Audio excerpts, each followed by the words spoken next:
كيف ولا جهة ولا مكان ولا ند ولا ضد ولا زوجة ولا مكان له، وأشهد أن لا إله إلا الله وحده لا شريك له، وأن محمدا عبده ورسوله، وأن عيسى عبد الله ورسوله، وكلمته ألقاها إلى مريم وروح منه، والجنة حق والنار حق. اللهم بارك لنا في شعبان وبلغنا رمضان. اللهم لا سهل إلا ما جعلته سهلا، وأنت تجعل الحزن يا حي يا قيوم إذا شئت سهلا. اللهم ارزقنا الإخلاص في النية والقول والعمل. أخلص النية لله تعالى. Hadirkan dalam hati kita semua, duduk dalam majlis ilmu, aku buat kerana Allah Subhanahu wa ta'ala. Kerana ikhlasnya seseorang kerana Allah dalam melakukan apa jua bentuk ketaatan, barulah diganjari pahala oleh Allah Subhanahu wa ta'ala. Yang saya muliakan saudara pengurusi majlis yang berbahagia, DCP Datuk Pahlawan Azizi bin Mat Aris Timbalan Ketua Polis Negeri Perak, SAC Datuk Pahlawan Anwar bin Osman Ketua Jabatan Siasatan Jenayah Negeri Perak, ACP Amran bin Abdul Rashid Ketua Jabatan Integriti dan Kematuhan Standard Perak, daripada Wakil Tabung Haji, JPN Kinta, Perpustakaan, Ketua Jabatan, Ketua Polis Daerah, Timbalan Pengarah Jauhar, dan semua anggota muslimin, muslimat, hadirin dan hadirat yang dikasihi sekalian. Pertamanya, kita kena banyak bersyukur pada Allah Subhanahu wa ta'ala. Syukur kita kepada Allah ada satu nikmat yang paling besar. Paling besar. Tak ada dah yang paling besar. Inilah dia nikmat. Lebih besar daripada nikmat panjang umur. Panjang umur tu nikmat nama dia. Lebih besar nikmat boleh berjalan, boleh berlari, boleh mendengar. Ada harta, ada anak, ada kenderaan. Itu nama dia nikmat. Orang yang bukan Islam pun ada nikmat itu. Bahkan mungkin lebih banyak, lebih sihat daripada kita. Semua nikmat itu tidak dinilai oleh Allah Azza wa Jalla Jalla wa Ala, kecuali kena ada nikmat ini. Dan Alhamdulillah, sampai kepada pagi ini dan hari ini, detik ini, di akhir Syaban ini, kita ada nikmat ini. Dan kita minta kepada Allah agar dikekalkan nikmat ini sehingga kita menghembuskan nafas kita yang terakhir. Kerana tidak ada seorang pun boleh jamin dia boleh mati dalam keadaan nikmat ini, walaupun sekarang dia ada nikmat ini, iaitu nikmat Islam dan juga iman. Syukur banyak-banyak di atas nikmat ini. Kerana apa? Yang pertamanya, jika orang itu mati dalam keadaan nikmat ini, menjadi penyebab utama dengan rahmat Allah Azza wa Jalla, seseorang itu dimasukkan ke dalam syurga. Tanpa nikmat ini tak boleh masuk syurga. Yang kedua, nikmat ini adalah syarat paling utama nak diterima solat kita, puasa kita Ramadan, haji kita, umrah kita, zakat kita, sedekah kita, tutup aurat kita. Pokok pangkalnya semua amal ibadat dan kebaikan kita nak diterima oleh Allah Azza wa Jalla, kena ada nikmat ini. Siapa kata? Allah Azza wa Jalla menyatakan. Allah Azza wa Jalla berfirman, ba'da a'udzu billahi minasyaitonir rajim. Wa man ya'mal minas salihati min dzakarin aw untha wa huwa mu'min fa ulaika yadkhuluna al-jannah wa la yudlamuna naqira. Mafhumnya? Dan barang siapa yang melakukan amal soleh, kebaikan, kebajikan, sedekah, buat baik, tutup aurat, tolong orang, apa jua bentuk kebaikan, Allah menyatakan daripada kalangan lelaki dan juga perempuan, syarat dia Allah Ta'ala tetapkan, wa huwa mu'min, dia mesti beriman, dia mesti Islam. Fa ulaika yadkhuluna al-jannah wa la yudlamuna naqira. Barulah nanti dengan rahmat Allah di hari kiamat nanti, seseorang itu dimasukkan ke dalam syurga. Tuan-tuan dan puan-puan yang dikasihi sekalian, bukankah kehidupan yang kekal abadi yang tak mati dah di akhirat? Semua orang tahu dunia darul fana, dunia tempat yang akan binasa. Kullu nafsin dha'iqatul maut. Semua orang tahu setiap yang bernyawa akan mati. Dan bila kita mati di alam barzakh, kemudian dihidupkan dan tak mati dah. Tak mati dah. Ada dua tempat saja. Ini peringatan pada diri saya dan kepada semua sekali sahabat-sahabat yang dikasihi sekalian. Ada dua tempat saja yang akan kekal. Imma faizun fil jannah wa imma khasirun fin nar. Sama ada dia berjaya sebab mati dalam keadaan beriman, dengan rahmat Allah dimasukkan ke dalam syurga, ataupun dia rugi wal-'iyadzu billah, dia kekal dalam neraka Allah kerana mati dalam keadaan kekufuran. Tidak ada seorang pun boleh jamin dia boleh mati dalam keadaan keimanan. Walaupun nama dia Muhammad, Abdullah, Zainab, Fatimah, Aisyah, ni nama-nama Islam. Nama-nama ini bukan syarat untuk orang itu boleh mati dalam keadaan Islam. Tapi bila Allah telah berikan, anugerahkan nikmat Islam dan iman kepada kita, wajib bagi kita untuk memelihara akan nikmat ini, kerana ia boleh terbatal jikalau kita tidak menjaganya. Sebab itulah kita hidupkan dengan majlis ilmu yang disebut oleh penceramah yang pertama tadi, Raudatun min Riyadil Jannah. Satu dah sekalian. Satu dah kebaikan dia kerana taman syurga. Yang kedua yang lebih penting, kita dapat kenal Allah dengan ilmu, tahu rukun dan juga syarat puasa dengan ilmu, dengan salat dengan ilmu. Pokok pangkalnya ilmu ni daripada bila sampai bila? Daripada dalam buayan sampai ke liang lahat. Sama ada formal ataupun tak formal je. Sama ada di masjid, di surau, di dewan, di balai raya. Selagi mana ada majlis ilmu Allah, terutama ilmu nak memelihara iman dan juga Islam, wajib, no choice. Kau cikgu ke, kau doktor ke, kau engineer ke, kau belajar bahasa Arab ke, boleh baca Quran ke, tak boleh baca Quran ke, kerja dengan jabatan kerajaan ke, kerja sendiri ke, tak bekerja sekalipun, mengenal Allah, mentauhidkan Allah dan jangan menyengutuhkan Allah, wajib di atas setiap individu Muslim. Bukan orang yang ada title background yang belajar ilmu agama. Kerana ini disebut ilmu fardhu ain. Alhamdulillah, kita diberikan nikmat yang paling besar ni, dan kita kena bimbang. Kita kena bimbang kerana kita ada musuh. Selama hidup, selagi mana darah kita mengalir, sampailah kita diambil nyawa oleh Allah, kita ada musuh. Siapa dia? Syaitan. Dia nak umat Nabi Muhammad, Bani Adam, mati dalam keadaan kekufuran. Wal-'iyadzu billahi min zalik. Akan bisik-bisik kalau jahil tak mengenal Allah, tak nak belajar sifat 20, tak nak belajar tentang sifat wajib, sifat mustahil, sifat harus bagi Allah, tak tahu nak belajar tentang syarat dan juga rukun. Ini saya cerita ni bukan mengatakan tuan-tuan ni tak belajar. Belajar dah, tapi nak ulang kaji benda ini. Kalau tak jaga, syaitan, dia hidup sampai hari kiamat nanti. Hari ini dia tak boleh nak menyesatkan, esok lusa tolak tubing dia nak akan sesatkan. Kita ni umat Nabi Muhammad sallallahu alaihi wasallam hidupnya di antara 60 hingga 70 tahun saja. Maka kita kena jaga betul-betul dan kena ulang kaji betul-betul tentang tanggungjawab kita sebagai umat Nabi Muhammad sallallahu alaihi wa alihi wa baraka wasallam. Tuan-tuan dan puan-puan yang dikasihi sekalian, walaupun tajuk Islam, iman dan juga ihsan, tetapi saya nak rangkumkan bahawa kepentingan ilmu yang paling besar adalah ilmu akidah.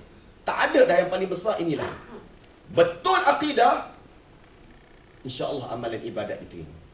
Kalau akidah ke laut, tahu ke laut, bukan ke laut pergi ke laut sana. Akidah pun merapu. Duk kata Tuhan dua, Tuhan tiga, Tuhan bertempat, Tuhan duduk atas arasy, Tuhan duduk atas langit. Tuhan menyerap dalam diri makhluk. Ini semua sebut Allah sebagai Tuhan. Allah dua, Allah tiga. Kau solatlah banyak mana pun, kau baiklah macam mana pun, sedekahlah banyak mana pun, tak diterima oleh Allah sebagaimana ayat Quran yang kita nyatakan. Kerana mendahulukan ilmu ini lebih daripada ilmu yang lain, perintah daripada Allah. Dalam surah Muhammad ayat 19, Allah Azza wa Jalla sendiri yang perintahkan, fa'lam annahu la ilaha illallah wastaghfir li dhanbika walil mu'minina wal mu'minat. Perkara pertama yang kau kena belajar, kau kena tadabbur, kau kena hayati, kau kena ambil berat. Perkara pertama adalah mengenal Allah, mentauhidkan Allah dan tidak menyekutukan Allah Ta'ala dengan sesuatu pun. Kemudian barulah beristighfar dan melakukan amalan ibadat yang lain. Tuan-tuan dan puan-puan yang dikasihi sekalian, bila kita menyatakan bahawa kepentingan yang paling utama adalah akidah. Di Perak dan juga negeri-negeri yang lain, kita berpegang dengan akidah ahli sunnah wal jamaah. Saya kira pejabat agama, Jabatan Mufti mungkin telah membicarakan panjang lebar kepada tuan-tuan dan puan-puan tentang kepentingan kita mengenali dan memahami ahli sunnah wal jamaah. Saya nak membawakan definisi secara ringkas supaya kita boleh mengulang kaji kenapa kita kena sangat pegang dengan ahli sunnah wal jamaah. Islam tu dah tak cukup ke? Iman ku tak cukup ke? Kena ahli sunnah wal jamaah juga ke? Maka kita kena rujuk dan kembali kenapa kita kena berpegang dengan ahli sunnah wal jamaah, al-Asy'ariyah wal Maturidiyah, kerana di dalam itulah ada Islam, iman dan juga ihsan. Tuan-tuan dan puan-puan yang dikasihi sekalian, yang pertama, bila kita sebut akidah ahli sunnah wal jamaah, akidah maksudnya ikatan simpulan yang mati. Akidah akad. Saya nak bagi contoh tentang kalimah akad. Dalam akad nikah kahwin, dia ada ijab dan juga qabul. Kenapa kuat sangat ijab dan juga qabul? Bila si fulan berkahwin dengan fulanah, aku terima nikah sekian-sekian. Ya, terima. Bah, habis. Tak boleh nak pisah macam itu saja. Dia mesti kena ada lafaz ta'liq, dia kena ada talak. Barulah boleh bercerai. Bukan duduk jauh macam itu saja, tak memberi nafkah, dikatakan bercerai. Tak. Begitu juga hukum jual beli. Dia ada nama akad jual beli. Kalimah akad.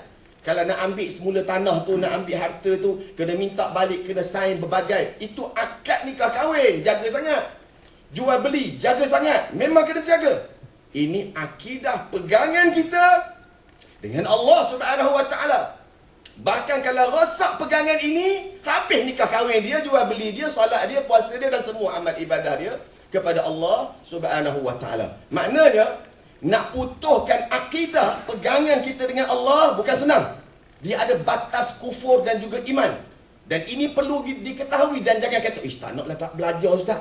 Takut nanti terbatal iman. Tak, kalau tak tahu, maka timbullah isu murtad tanpa sedar. Sebab apa murtad tanpa sedar? Dia boleh terbatal iman sebab dia tak belajar perkara yang membatalkan iman dan dia merasakan aku jahil. Aku menyatakan, dia mengatakan bahawa Allah Ta'ala ada anggota. Saya jahil, takkan jatuh kufur. Tidak boleh jahil dalam bab mengenal Allah. Tidak boleh jahil dalam perkara dosa yang paling besar, paling besar, menyekutukan Allah, supaya kita tak jatuh kepada dosa syirik. Apa makna fardu ainin? Fardu ainin, ilmu fardu ain, tidak setiap orang Islam yang telah mukallaf, siapa pun dia, background apa pun dia, wajib kena belajar. Jika tidak belajar, dia berdosa. Dengan sebab dia menafikan contohnya salah satu hukum, sebab dia tak belajar tu sekian dah berdosa. Maka terbatal akan iman dia kepada Allah Subhanahu Wa Taala. Contoh, sifat 20 Allah Subhanahu Wa Taala.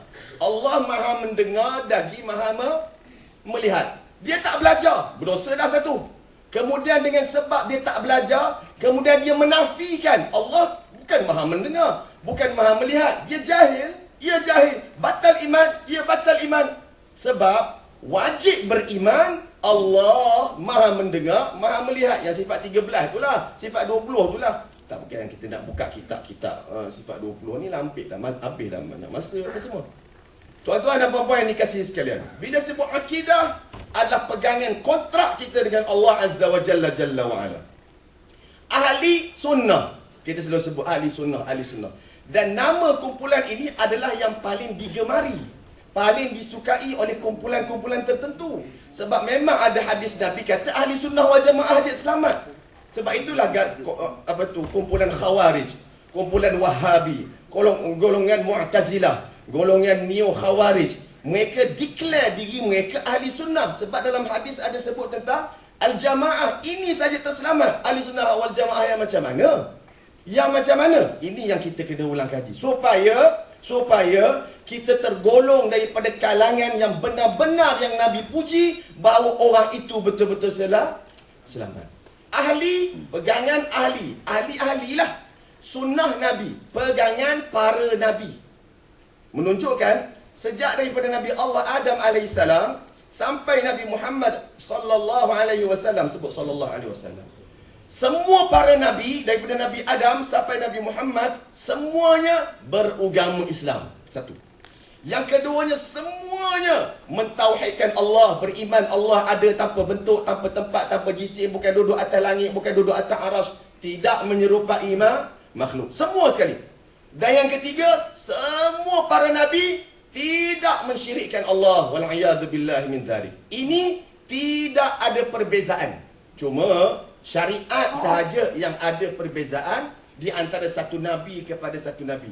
Bila kata perbezaan, saya nak bawalah 1, 2, 3 contoh supaya kita tahu bahawa ada perbezaan syariat, akidah, tidak ada beza. Contohnya pada zaman Nabi Allah Adam AS, isteri beliau bernama Sayyidah Hawa. Sayyidah Hawa melahirkan anak, setiap kali melahirkan anak kembar, kembar dua. Kembar dua. Berapa kali dia beranak? 39 kali. Orang dulu subuh, dulu mula-mula wujudnya manusia. Kembar. Dah lah kembar. Kembar laki perempuan. Laki perempuan. Sampailah yang ke-40 lahir lagi. Tapi tak kembar dah. Iaitu siapa dia? Nabi Allah Syith alaihi salam. Nabi Allah Syith termasuk dalam 124,000 Nabi. Kita mungkin dengar Nabi Adam sampai Nabi Muhammad, tak sebut Nabi Syith. Nabi Syith tu anak kepada Nabi Adam. Apa syariat yang berbeza dengan Nabi Syith dan juga Nabi Muhammad sallallahu alaihi wasallam? Kelahiran yang pertama oleh Sayyidah Hawa, laki perempuan, dan kelahiran yang kedua pula laki perempuan. Bila mereka boleh besar, dia boleh kahwin adik-beradik daripada mak yang satu. Cuma kelahiran yang berbeza. Kahwin adik-beradik. Tetapi syariat Nabi Syith, bermula Nabi Syith sampailah selepas daripada itu, syariat ini dihapuskan. Akidah tetap satu. Syariat sebelum Nabi Muhammad sallallahu alaihi wasallam tentang solat, mereka semua juga solat. Semua mereka itu kena berwuduk dengan air. Tetapi syariat Nabi Muhammad semua kena berwuduk dengan air. Berwuduk dengan air, tak ada air tayamum.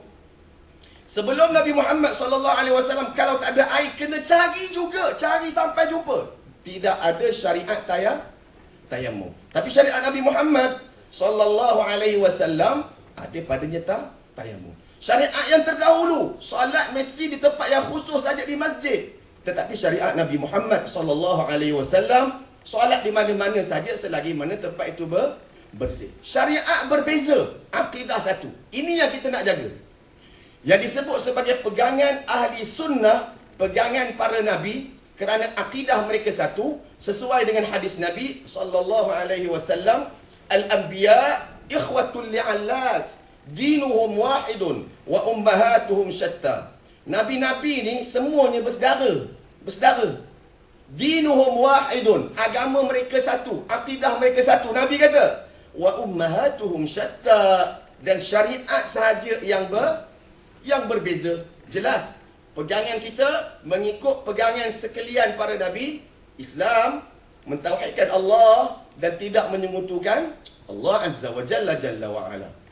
Wal jamaah, inilah nama yang menjadi kekeliruan segelintir masyarakat yang tak nak mengenal jamaah. Ramai orang mengaku jamaah. JI yang di kumpulan yang meletup bom dekat JW Marriott tu, JI mengaku jemaah Islam. Berapa ramai masyarakat yang tepuk tangan bila dijatuhkan hukuman bunuh. Oh, pakai kopiah, pakai serban, keluar daripada mahkamah bila dijatuhkan hukuman bunuh. Takbir! Allahu Akbar. Oh, ini bagus ni, pejuang Islam. Mati ni pakai kopiah ni. Takbir. Orang sembelih dekat Syria dan juga Iraq sebut apa? Allahu Akbar. Sembelih orang. Saya kebetulan terlibat dengan rehab dan juga direct untuk memberikan pemulihan kepada banduan. Maka orang-orang macam ni, subhanallah, ada daripada kalangan anak-anak kita yang berumur 30-an, 25. Kita bimbang benda ini berlaku kepada anak-anak kita. Nak benda baik, tapi jalan dia salah. Nak kepada wasatiyah, kesederhanaan, tapi duk ikut fahaman Khawarij, neo Khawarij. Ikut pula fahaman Wahabi, Mu'tazilah, Hizbut Tahrir dan sebagainya. Walaupun mungkin di Perak ini kurang fahaman dan aliran ini, mungkin, tapi ideologi itu mungkin ada. Kerana apa dia? Kerana internet ini merentasi akan masa. Boleh tahu juga dekat negara yang lain dan juga negeri yang lain. Maka kita kena berhati-hati dengan penerimaan ilmu itu sendiri.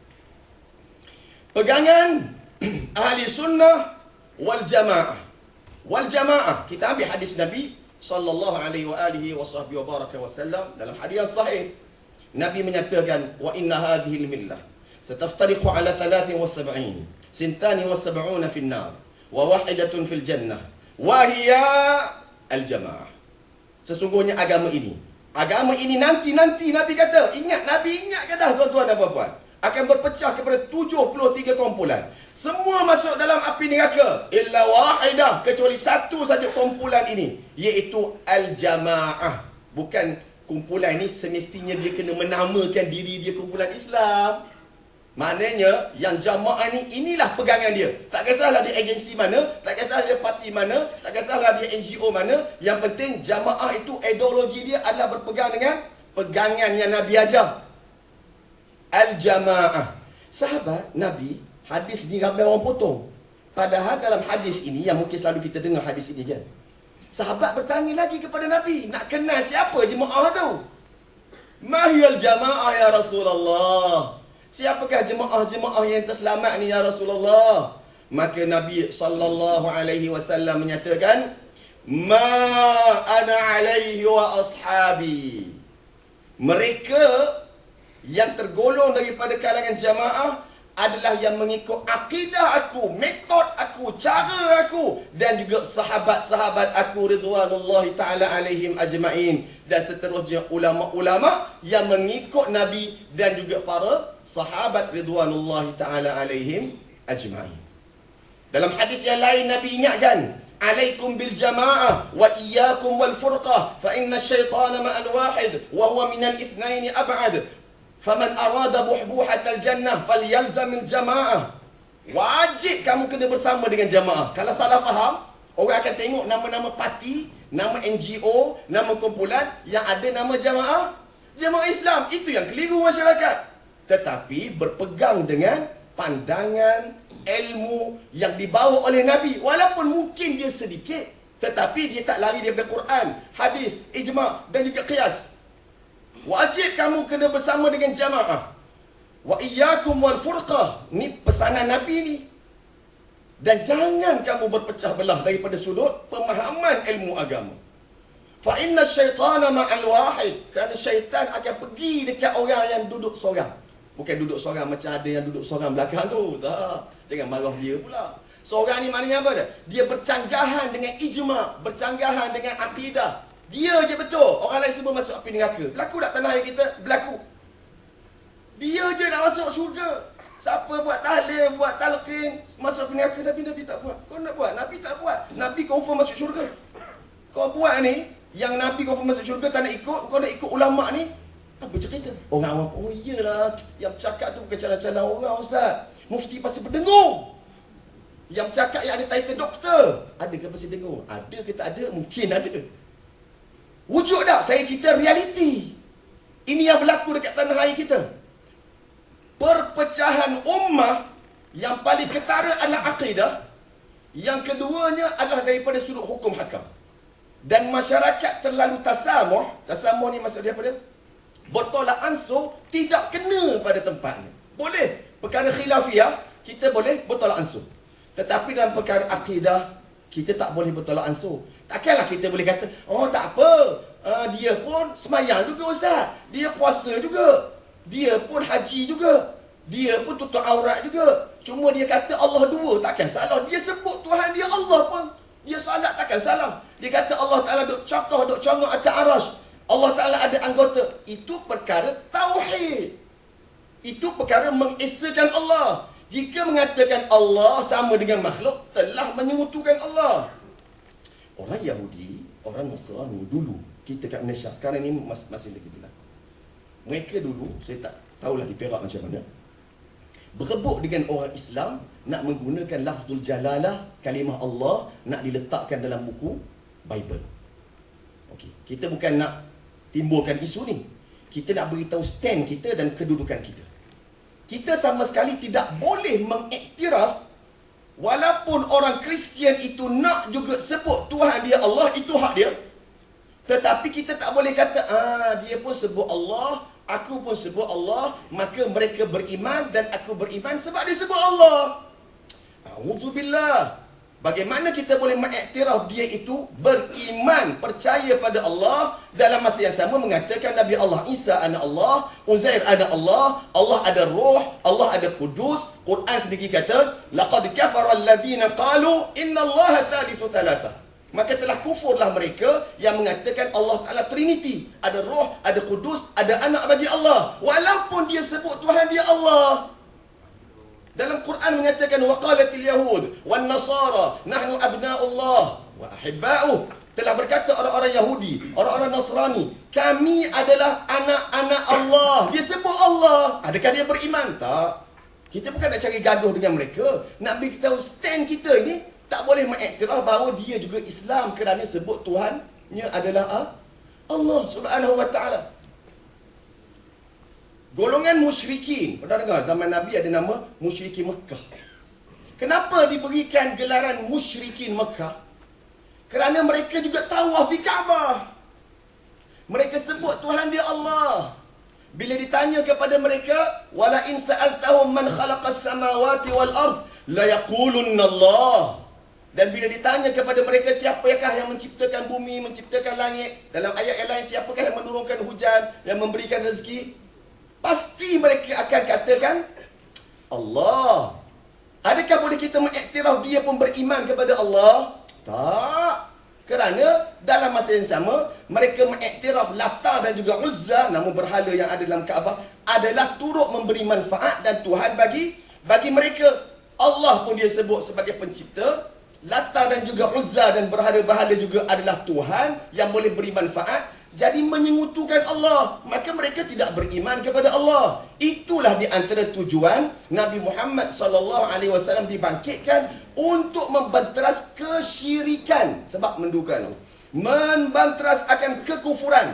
Kalau Nabi afdalul makhlukat buat kerja ini, kita apatah lagi. Siapa pun kita, agensi mana pun kita, individu siapa pun kita, mentauhidkan Allah tu wajib di atas setiap individu Muslim. Kerana syarat untuk diterima seluruh amalan ibadat kita kepada Allah Subhanahu wa taala. Tuan-tuan dan puan-puan yang dikasihi sekalian, bila kita membicarakan bahawa pegangan kita ahli sunnah wal jamaah, kemudian ada sambungan di situ. Yang tuan-tuan dan puan-puan saya kira pun tahu juga. Tapi kita ambillah beberapa dalil sedikit. Sebab zaman sekarang ni orang kerja cari dalil je. Beramal tak nak. Mana dalil? Mana dalil? Ustaz kata tahlil. Ustaz kata baca Yasin malam Jumaat. Sambut maulid. Mana dalil? Mana dalil? Dalil. Beramal tak nak. Sampai sudah tak beramal. Sebab apa? Sebab kerja cari dalil. Dalil telah ada. Kalau duk kaji dalil, pergi masuk universiti, masuk college, masuk akademik, belajar betul apa semua. Awak belajar dekat masjid pun bukan lama pun, setengah jam, 40 minit, azan isyak, itu pun gelepah dah awak nak balik. Tak boleh nak lama-lama dah kat masjid. Nak tamakun betul ke? Nak mendalami, tak ada masa. Nak dalil, pergi masuk universiti. Nak balik, buat tesis, belajar betul-betul.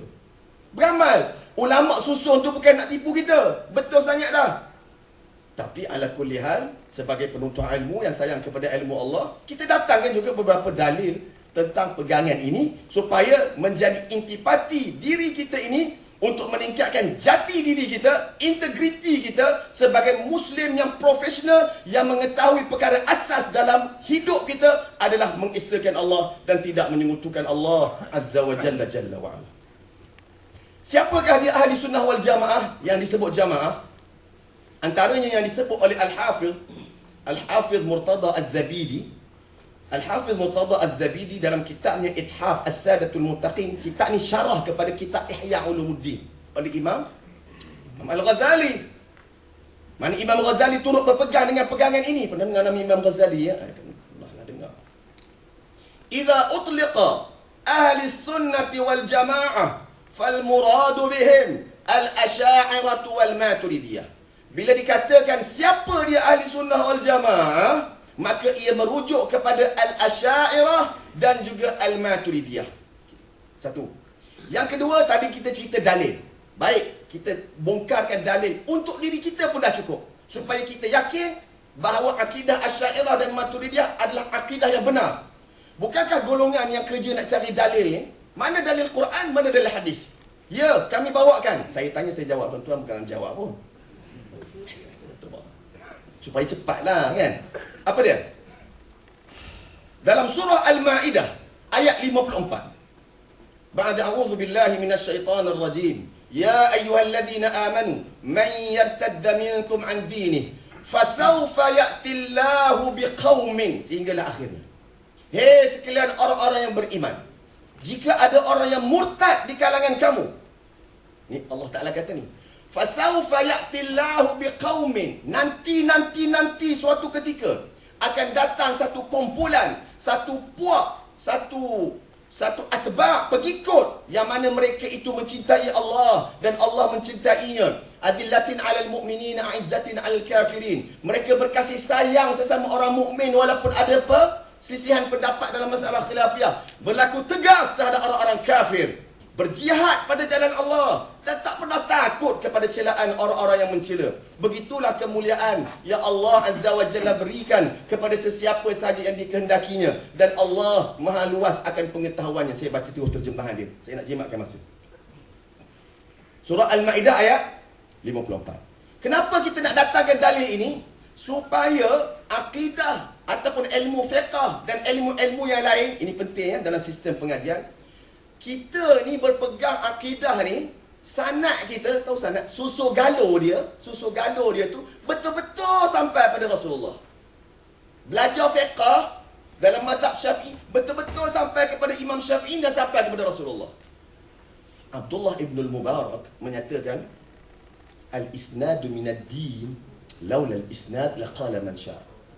Sanad ni susu galo ilmu agama ni sebahagian daripada agama, tak boleh tinggal. Belajar semata-mata dengan YouTube, belajar semata-mata dengan Google, belajar dengan Ustaz Google, itulah pengajian dia. Belajar semata-mata dengan buku, walaupun betul sekalipun buku itu, tak lepas lagi ilmu fardu ain. Dia kena berguru, bertalaqi dan bersanad, dan ilmu itu sampailah kepada Rasulullah. Kalau orang kembali kepada dua sistem ni yang Nabi ajar, maka takkan timbullah perbalahan, sebab sampai ilmu itu kepada Rasulullah sallallahu alaihi wa alihi wa baraka wasallam. Jadi penting bagi kita untuk mengetahui akan salasilah sanad kita ni, akidah Asy'ariyah kita ni betul sampai kepada Nabi sallallahu alaihi wasallam sebagaimana dalam surah Al-Maidah ayat 54. Dalam asbabun nuzul, dalam tafsir Imam Al-Qurtubi, Fakhruddin Ibnu Asakir dan ramai ulama-ulama tafsir menceritakan, ketika mana turun ayat tadi yang kita baca tadi, ada di samping Nabi SAW seorang sahabat, nama dia Abu Musa Al-Ash'ari. Abu Musa Al-Ash'ari, sahabat Nabi yang sabuk Nabi dekat Madinah itulah, Abu Musa Al-Ash'ari. فضرب يده على ظهر أبي موسى فأشار إليه فقال له هم قوم هذا. Nabi menepuk belakang pundak, salah silah belakang akan Abu Musa Al-Ash'ari dan mengatakan bahawa yang akan lahir nanti adalah salah silahnya daripada keturunan Abu Musa Al-Ash'ari. Pujian daripada siapa? Pujian daripada Rasulullah sallallahu alaihi wasallam. Kebenaran daripada mana? Daripada Al-Quranul Karim. Takkan Nabi ada bercanggahan dengan Allah Azza wa Jalla wa ala. Selepas daripada Abu Musa Al-Ash'ari, lahirnya cicit beliau. Tak apalah kita cerita ni, biar kita tahu kita ni bersanad akidah Asy'ariyah kita ni. Kemudian selepas daripada itu, cicit beliau yang bernama Abul Hasan Ali bin Ismail Al-Ash'ari menghidupkan kembali akidah tok dia dan akidah Nabi, yang pada awalnya dia berfahaman Mu'tazilah, tetapi akhirnya dia menjadi salah seorang pejuang yang mempertahankan ahli sunnah wal jamaah, mengesahkan Allah dan menolak segala fahaman Mu'tazilah. Dia lahir pada tahun 240 Hijriah, wafat pada tahun 323 Hijriah. Maknanya dia pernah hidup satu period, satu masa yang disebut sebagai ulama salaf. Ini baru salaf. Apa maksud kurun? Nabi SAW bersabda, khairul quruni qarni thumma alladhina yalunahum thumma alladhina yalunahum. Sebaik-baik abad, sebaik-baik kurun, sebaik-baik 100 tahun yang pertama adalah kurun aku dan juga sahabat. Thumma alladhina yalunahum, kurun yang kedua, 200 tahun yang pertama.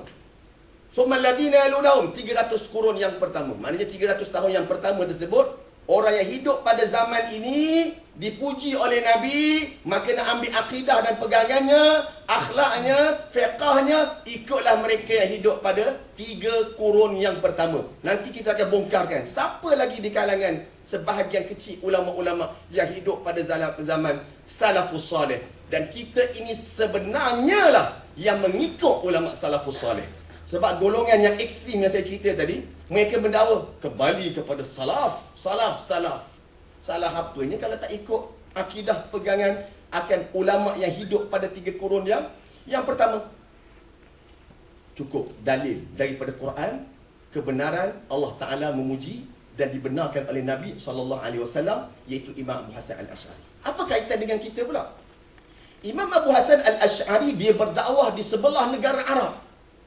Di Palestin, di Mekah, di Madinah, di Mesir, di Lubnan, di Iraq, di Qatar, di negara-negara Arab yang telah dipecahkan yang kecil-kecil tadi, di Palestin, di Yaman, dan Islam pula masuk ke tanah Melayu kita ini. Ni salah silah dia.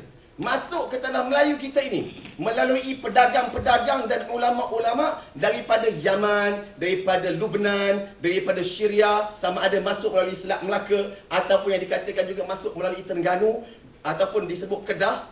Bila mereka masuk membawa akidah yang tadi dah, maka bermulalah di Malaysia kita wujudnya akan pesantren. Tahu pesantren? Pondok lah. Pondok-pondok pusat pengajian yang belajar kitab-kitab turas, kitab Faridatul Faraid, Aqidatul Najin, Risalatul Tauhid, Ummul Barahim, yang belajar sifat 20 tu lah. Yang mana tidak ada percanggahan langsung pengajian itu dengan Al-Quran. Wujud kita maka takkan nak nafikan Allah ada, takkan nak nafikan Allah Ta'ala sedia kala, takkan nak nafikan Allah Ta'ala kekal. Memang itu disebut secara jelas dalam Al-Quran, sama ada pada segi lafaz ataupun makna.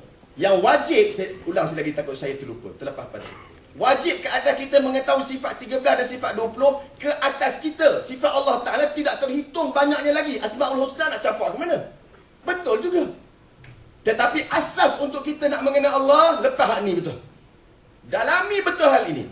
Kerana itu tunjang kekuatan ahli sunnah wal jamaah, al-asyairah wal maturidiyah, khususnya di Nusantara kita ini.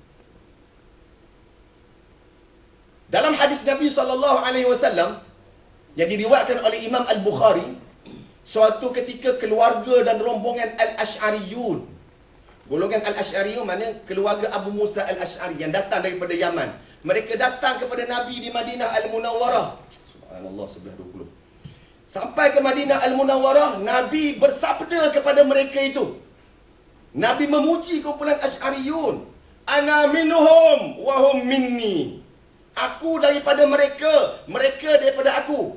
Salah seorang ulama besar zaman kini, iaitu mantan mufti Mesir, Syekh Dr. Ali Al-Jum'ah hafizahullah, menyatakan aqidatul asyairah aqidatun nabi, aqidatun nabi aqidatul asyairah. Habislah.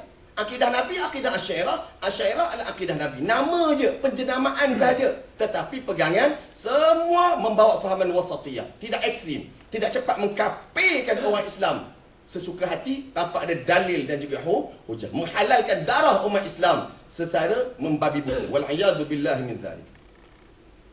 Kemudian dipegang oleh Imam Nawawi. Pernah dengar nama Imam Nawawi? Imam Nawawi, ulama Syafi'i, yang buat hadis 40 waktu terjemah dalam bahasa Melayu. Asyairah. Al-Ghazali, Imam Ghazali Al-Asyairah. Kita tak didedahkan ulama-ulama yang kita belajar hadis tu, belajar tasawuf itu adalah Al-Asyairah. Imam Al-Baqilani, ramai lagi lah. Semuanya Al-Asyairah. Hatta Sultan Salahuddin Al-Ayyubi yang membebaskan akan Baitul Maqdis. Orang hanya cerita, dia hebat membebaskan Baitul Maqdis. Kerana dia memerintahkan bala tenteranya dan rakyatnya supaya bertahajud setiap malam, sentiasa berdoa kepada Allah. Tidak nafikan, betul, memang itu didikan dia. Tetapi berapa ramai masyarakat di luar sana, bukan tuan-tuan, di luar sana yang mengetahui apakah pegangan dia dan kenapa Allah Ta'ala berikan kemenangan kepadanya. Dia berpegang dengan akidah ahli sunnah wal jamaah al-asyairah macam kita. Berpegang dengan salah satu mazhab yang mu'tabar, iaitu mazhab Muhammad bin Idris Al-Syafi'i, iaitu mazhab Syafi'i. dan sentiasa melazimi majlis-majlis ilmu seorang sultan, nasarahullah, nasarahu wa nasarahullah, kerana dia menolong agama Allah, Allah Ta'ala menolong dia membebaskan Baitul Maqdis. Apa yang berlaku di Baitul Maqdis sekarang ni? Subhanallahirrahim. Apa di antara pada zaman yang disebut oleh Imam Fakhruddin Ibnu Asakir dan ramai ulama, apa di antara kepentingan ilmu akidah yang dibawa oleh Sultan Salahuddin Al-Ayyubi? Disebut oleh sejarawan Islam. Salah satunya saya bawa. Dia memerintahkan ni. Dia memerintah di mana? Palestin, Lebanon, Syria, Mesir, Mekah, Madinah. Seluruh negara Arab bawah dia. Allahu Akbar. Semoga Allah Ta'ala berikan kemenangan kepada umat Islam di Palestin agar kembali ikut akidah Sultan Salahuddin Al-Ayyubi. Pada zaman dia memerintahkan seluruh muazzin ataupun bilal yang melaungkan azan di seluruh masjid-masjid negara Arab agar melaungkan akan akidah sebelum daripada azan subuh. Benda hak tula je. Orang Kelantan kata tula. Tula ni apa dia? Benda yang sama je. Setiap subuh, sebelum subuh, itu yang dibaca di menara-menara masjid. Apa yang berlaku kat tanah air kita? Nak baca Quran sebelum daripada azan pun dah bising.